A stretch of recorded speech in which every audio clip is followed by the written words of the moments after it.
صدر ٹرمپ نے ایران پر ہزاروں بم برسا دیے، لیکن اس کے باوجود وہ ایران کا بجلی اور گیس کا سسٹم مکمل طور پر تباہ کرنے میں ناکام رہا۔ اسے بہتر تھا کہ ٹرمپ اپنا اثر و رسوخ استعمال کر کے ایران میں چند ایک ایسے وزیر انسٹال کروا دیتا، ایسے وزیر جو اپنی ہی قوم کی پیٹھ میں خنجر گھونپتے اور ایرانیوں کے بجلی اور گیس کے ایسے معاہدے کروا دیتے جس سے ایران کے لوگوں کو بجلی ملے نہ ملے، لیکن کیپیسٹی پیمنٹ کی چارجز میں ان کو کمپنیوں کو قیمت ادا کرنی ضرور پڑنی تھی، تو اس سے زیادہ نقصان ہو جانا تھا ایران کا۔ اب دیکھیں کہ ایران پر کتنے حملے ہوئے، میزائلوں کے، بمبوں کے، ہزاروں بم برسا دیے، لیکن اس کے باوجود ایرانی جو ہیں انہوں نے بجلی اور گیس کا سسٹم جو ہے ان کا مکمل تباہ نہیں ہوا اور ان کی قیمتوں میں بھی کوئی خاطر خواہ اضافہ نہیں ہوا۔ لیکن اگر ایسے معاہدے ہوتے ایرانیوں کے،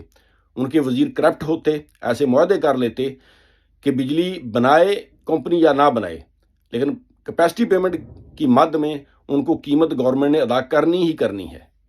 تو اس سے ایران کا بجلی اور گیس کا سسٹم تباہ ہو جانا تھا اور ٹرمپ کی زیادہ ذلت بھی نہیں ہونی تھی۔ بس ثابت یہ ہوا کہ بمبوں سے ملک تباہ نہیں ہوتے بلکہ کرپشن سے تباہ ہوتے ہیں۔